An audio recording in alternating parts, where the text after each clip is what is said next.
Hey guys, thanks for over 250 questions on Instagram on the Achilles topic. I think I really have to open a competence center at one point. And it got a little bit out of hand, so therefore I decided to not answer every single question with an Instagram story, but to make a little YouTube video. And so sorry that it's not the same quality than it usually is, but we decided this is the best way. And I would really love to do this because, I know how bad it can be to deal with this issue. So, we are talking a little bit about how to prevent it and how to treat it, and if there is any cure at all. So for the first questions, for me it started 2013. It's always difficult to really know what caused it. It started at the left side, and I think the main reason was I twisted my ankle earlier that year. And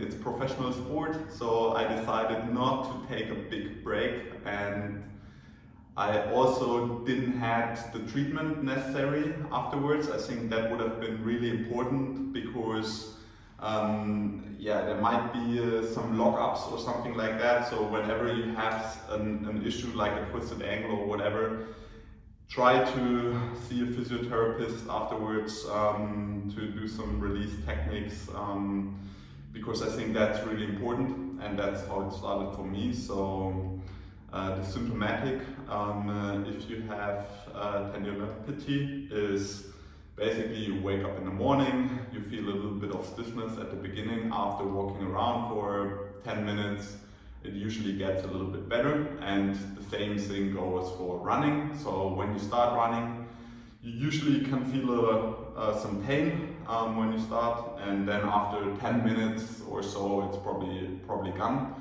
Another thing is, if you tweak the Achilles at a certain point, you can feel some pain, especially if it's relaxed. Right now I can still feel some pain, but it's definitely way better. Will it ever go away? Yes, it is going away, but not by just taking a break or something like that. You definitely have to do something. And also a little disclaimer, I am not a doctor. I might have some experience, and I've worked together with quite some experts. Wherever this experts came from, no matter if it's a nutritionist, a dentist, a physiotherapist, a doctor, and so on. But to make sure that you get the right treatment, please get a scan, see a real doctor. Don't try to fix this with the help of the internet. That usually is probably not the right way. So I think I want to show you some of the things I did, and some of the things they don't really work. And I always want to rate my personal experience and the science behind it between 0 and 10. Problem is, with a lot of the things I've been doing in the last 6-7 years, there's not a lot of science or evidence behind it. So there's still a lot of experience, and some things they work and some things don't work. So a lot of the things we are doing to treat tendinopathy also helps to prevent it. And I've already done a video on eccentric load training. You can find this on my YouTube channel as well. There's a little bit of an, let's say, update to this. And I will probably start with that. So one of the things, actually two things, is there is some pretty good science behind using a metronome to time your movements when you do this. and I just have an app. It's called Sound Renner,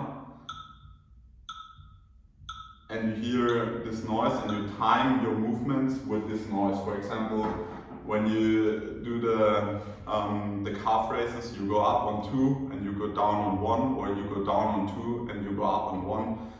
And yeah, with the help of a metronome, there is some pretty good evidence behind it that this motor cortex somehow, I don't know, you'll find a study somewhere in the internet.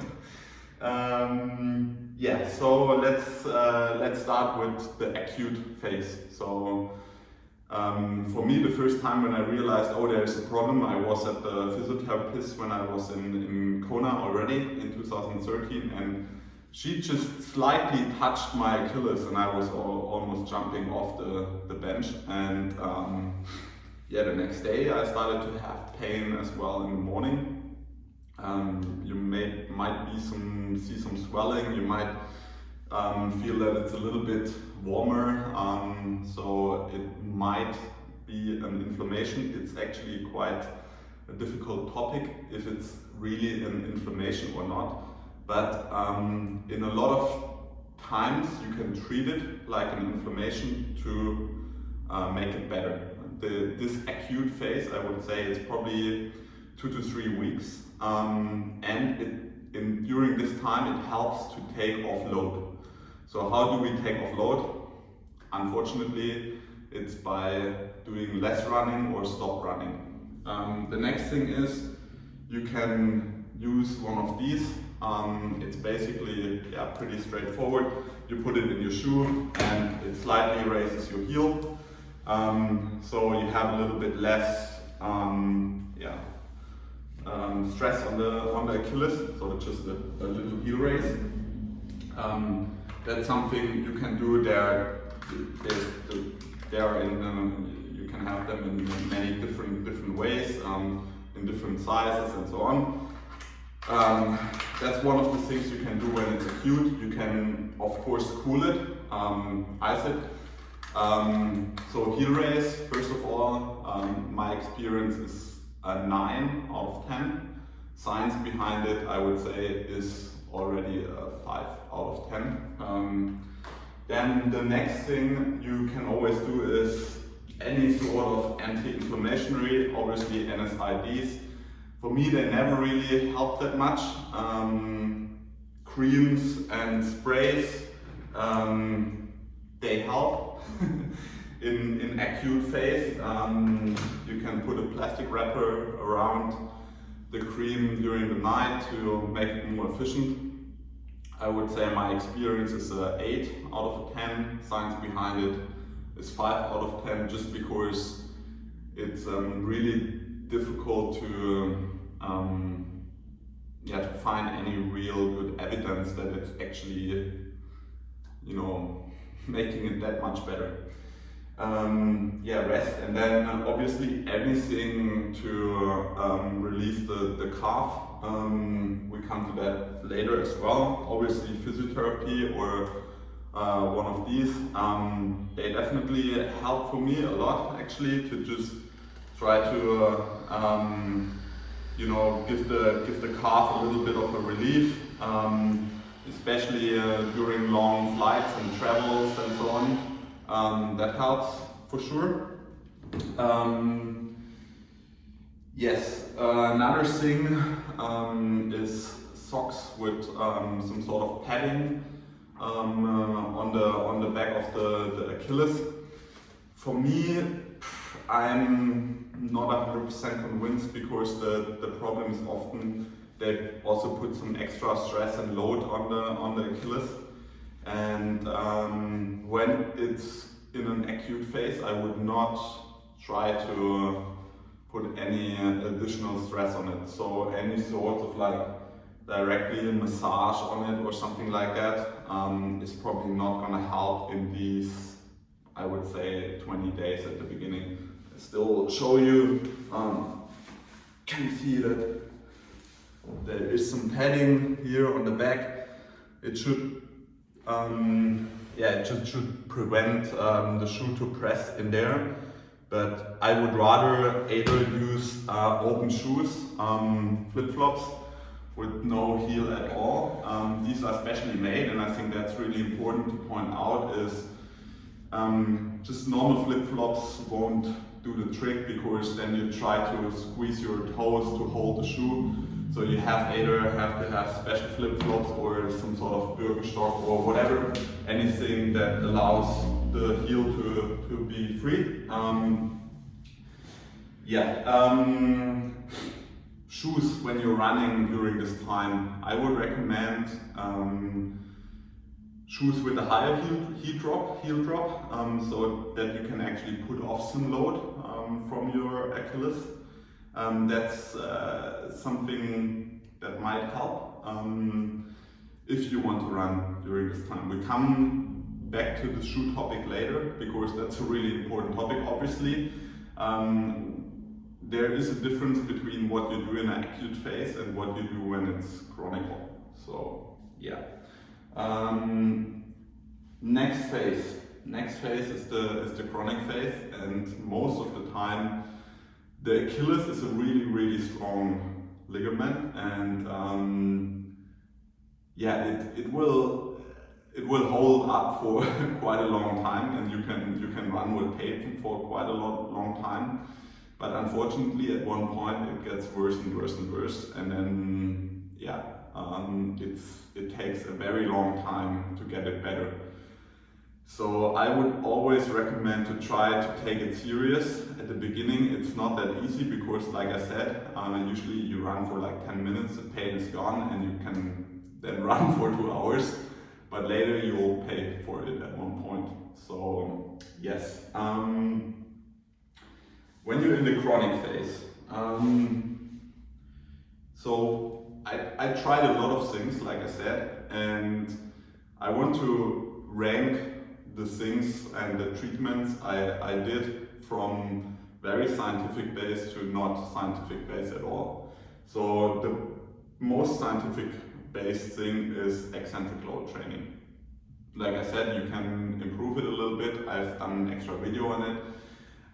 Actually, the Achilles likes to have quite a high load. So I'm always going with this pain perception. So if you have a pain of 3 in the morning, that's totally fine. It's within a range. 4 is also okay. So you can do pretty much everything when you're in this range. Also, when you do the exercises, you should never then exceed, I would say, pain level 4 or 5. That's the maximum. So if you start doing the exercises, start slow, and then increase the load. Always try to do, let's say, 48 to 72 hours break between the blocks of exercise to give the collagen and the ligaments some time to adapt and heal. You can improve this eccentric load training by taking collagen. There is some pretty good evidence to it, so I would rate my experience, it's let's say a 7. The science behind it, I would say, is a 9. So I tried all different kinds of stuff. Swiss Alp Health is Extracell, Matrix, ECM. It has a lot of other things in there which try to improve the metabolism, and that's something I tried. I tried a German product, Triple Perform, British product, U-Perform. I like U-Perform, especially the tablets, because there's nothing else in it than the collagen. And I tried, I don't know, a couple of more different products. You should take it 30 minutes before you do the exercises. That's the right time to do it. But you can also just buy the stuff in a supermarket. Really, basically pretty straightforward. In the acute phase, the next thing that usually works quite well is shockwave. At least for me, it worked quite well. But yeah, I know a couple of people where it didn't work that well, so I would rate that science 7 out of 10. Experience 8 out of 10. Radiation,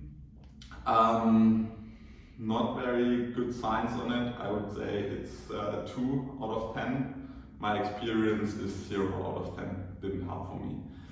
Another thing is high impulse laser, blah blah.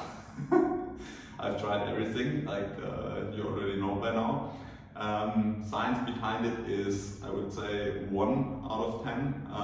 My experience is 0 out of 10. It should change the collagen type, never really worked for me. Anything that increases blood flow. So there's a lot of things that should increase blood flow, or just like trying to keep the Achilles happy by in one way or another. We have all different kinds of brushes. For example, brushing the Achilles directly and the heel with an electric toothbrush. You can use some cream to increase blood flow as well. I would say it's a slippery slope because at one point you put more and more stress on the Achilles. Not a very good idea. I think my experience is very mixed. Sometimes it worked good for me, sometimes it actually did the opposite. I would say experience is 4 out of 10, science is 2 out of 10. The same goes for all different kinds of tapes. We have one here with some small dots on it. It's called Skin, the active tape. The same idea or similar ideas, basically socks with some sort of rubber dots on the Achilles. Also that should try to massage and help to increase the blood flow. Also very mixed experience there. I would say science is 2 out of 10. Experience is also 4 out of 10. Then obviously just regular kinesio tape. Usually for me one of the biggest issues is always when I travel and I sit for a very long time. That's always causing a problem. So during that time it's definitely helping to somehow increase the blood flow. So that's the reason why I'm always traveling with my Hypervolt Go, to just like release the calf a little bit and also just massage the foot a little bit during flights and stuff. I have a tape on and compression socks. So compression socks, I would definitely say this is a 6 out of 10 rating for experience and a 2 out of 10 rating for science. Then there's something that it's called Firefly recovery, which I tried. So you basically put that on the vagus nerve and it stimulates the nerve and increases the blood flow. For traveling, these are quite nice and I would rate them with, let's say, 6 out of 10 from experience and 2 out of 10 from science, just because there's not much science on these things. Same goes for this machine. Oh, let's plug it in to show you how it works. Let's see. Okay, you get the trick, right? You put your foot in there and it massages your Achilles. I used it quite a lot last year, this year, at the beginning of this year. Also here, slippery slope again. Sometimes it might be helpful because it's definitely massaging the Achilles quite well and increasing the blood flow. But at the same time, again, you want to put extra stress on it. It's difficult to say. So science, is probably also just a 2 out of 10. Experience is very mixed, it's 4 out of 10. And then other things you can do by yourself is obviously cupping, where you just try to increase the blood flow in the calf. This is also something I sometimes do during travel. So experience is a 4 out of 10, science is also just 2 out of 10. What else do we have in this? Exactly. Another thing, off-label use is nitro spray directly on the Achilles.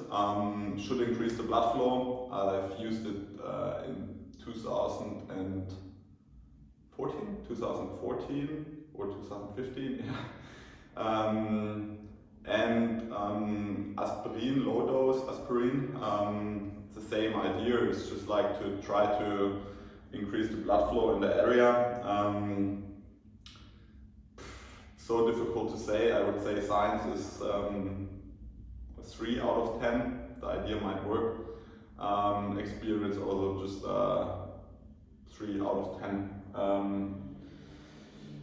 Same goes any sort of rollers and so on for the plantar fascia. It's obviously it's all linked somehow. So rolling the foot, especially before running and so on, is always a good idea to increase blood flow and have some released air. Is definitely important. So I would say experience is 7 out of 10. Science again, sorry, just 2 out of 10. And then we are at physiotherapy. Like I said, when it started, I think one of the problems was that I twisted my ankle, and later there were just some things odd. So here that's definitely very important to get that release, because the foot is like a super complex thing, hundreds of bones and stuff like that, and so therefore somebody to take care of your foot is really important, but you have to be with the right person, which is not that easy. So my experience is for sure a full 10 out of 10. Science, I can really rate that because it depends on the physio and what he's actually doing. And again here, it's very different to say what exactly should the physiotherapist do. Is he doing some frictions directly on the Achilles? Some people find that helpful, some people not at all. Very difficult to say. I think you just have to try. Shoes. Yeah. Shoes is a huge topic, and I'm lucky enough to have a sponsor that invested quite some money and I think even more time to send me all sorts of prototypes after 2018 when I dropped out in Kona. One of the main focus here is always the heel. So often you might have some Haglund X, so some bone on the heel that pushes into the Achilles basically. Quite difficult to explain in English, but yeah, so therefore you want to have stability in the back of the shoe, but at the same time you don't want to have anything that's poking directly into the Achilles. So for example, this shoe here gives you quite a lot of stability and is very flexible on the heel. So that was one of the ideas that actually worked quite well. Same here, New Balance replaced the whole heel with basically a sneaker heel that's super flexible and not pushing into the heel or the Achilles. This is really important, especially if it's acute. But then at the same time you want to have some stability here. So that's the great thing that came out of these shoes is the 1080. which gives you quite a lot of stability on the heel and has a very wide base. So it gives you some stability, but it doesn't control the movement too much. And it has a heel cup, but it is cut out directly where the Achilles is. And there's quite some flex, as you can see here, but just to a certain point. So there is stability, but there's also a lot of flexibility. So that's really important. The same goes for any sort of surface you're running on. At the beginning, it's probably the best to run on a treadmill or just plain asphalt, so that the foot is not really have to stabilize itself. Later then, it's actually quite important to use shoes with probably less heel drop, to try to run barefoot, for example, on grass, to just try to strengthen the muscles. You can also do exercises like grabbing a towel with your toes, or just trying to rip some newspapers with your feet and so on, to try to get the feet more stable. You can also do some balance exercises to try to get the foot more stable. And then it's quite a big topic, obviously. Often the problem is not coming directly from the foot, but from other parts of the body. And for me, it was always my back as well.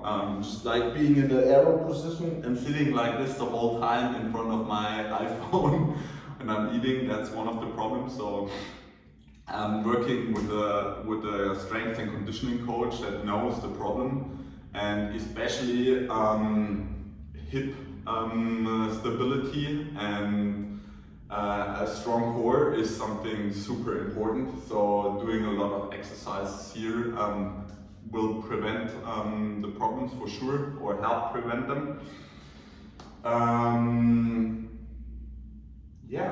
What else? Also, when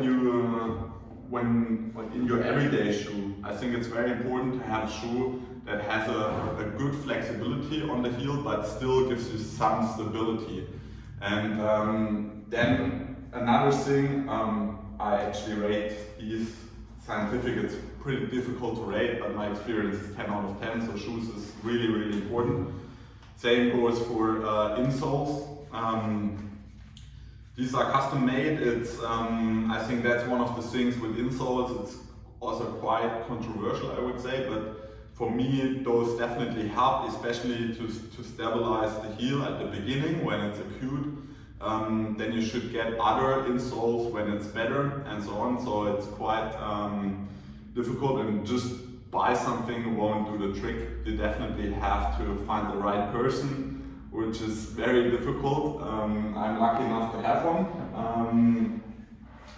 Yes, and then another everyday shoe. This New Balance Minimus shoe. It's quite an old one, but I still love it because it's really great to strengthen your foot muscles. You should not use it all the time, but especially around the house or something like that. It's super flexible. It's basically a barefoot shoe. Helps when you are not in the acute phase anymore.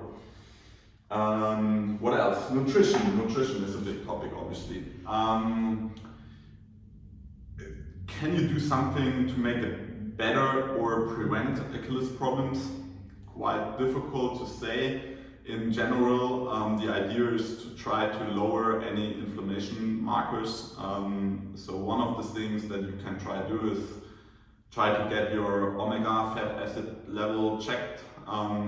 There's quite some, or not evidence, but there's the idea that the relation between omega-6 and omega-3 fat acids in your blood might influence inflammation. So I'm taking omega-3s and just all-round supplement to try to lower the oxidant stress try to lower inflammation, especially when you're on the road traveling and so on. This is a topic, science behind it, not very good. Maybe I would say 2 out of 10, experience 4 out of 10. But as I said, with a lot of these things, it's quite difficult to find some very good science on it. So, Tina, what else? Flossband. Sorry? Flossing. Oh yeah, we have a floss band here. I don't know if it's called floss band in English. That's one of the things that you can use. Also, the idea is to increase not only blood flow, to increase the growth hormones and so on. I have to have an expert here for the next time. Yeah, you basically put it around your ankle and heel very, very tight, and then you can do some exercises with it. So, and then you release it. I would say there is some evidence behind it. I don't know if it's very good for Achilles problems, but I would say it's a 3 out of 10. My experience also very different. I had some good experiences and some were not so good, so I would say it's a 5 out of 10. What else? The dentist. The dentist. I have what do you call it? I have no clue how to call it, but so usually during the nights I have quite some movement in my jaw that can definitely cause some problems all over your body. So trying to get that fixed and also trying to adjust the jaw might help.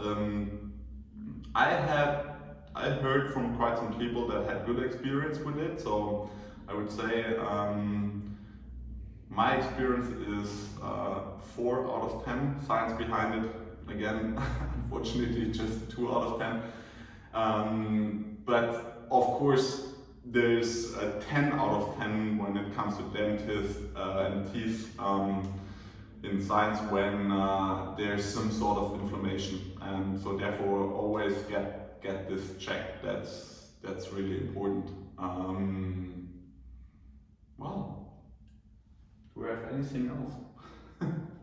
We have even more tools in the toolbox. It's incredible. I think we're gonna do another video maybe on the eccentric load training and how I'm doing it right now. Obviously you can build from very easy eccentric load to very high eccentric and concentric load, and then also doing jumps. Jumps is the closest that you can get to running, and you have a really high impact on the Achilles, which is actually something you want to do. I would also recommend here start doing it slowly and always try to not go over the pain threshold of 4 in the next morning. And yes. Yeah, and another thing that's probably, maybe we need to get the camera woman with me, but another thing that really works great, because you have a lot of problems at the beginning with pain, and you have to get used to run without pain, and that's something really important. Leather is an absolutely great tool for it. I won't put it on right now, but so basically you can put this on any treadmill, and then you put on these trousers, short, and yeah, you basically hang in there. You hang in there, and you get your feet your weight off the ground, off the feet a little bit, and that helps a lot. First of all, to get back to a normal running and not some strange movement, because a lot of people start to try to land on their heel, and that's actually not making it better, it actually makes it worse on the long term. Yeah, so that helps a lot, and it also helps to increase running volume, or when you just don't want to stop running, or when you can't stop running. Yeah, that's pretty much it. Thanks for tuning in, and I hope you, you enjoyed this one, and if there are any more questions I'll try to answer them. But yeah, now I have to do some myself, probably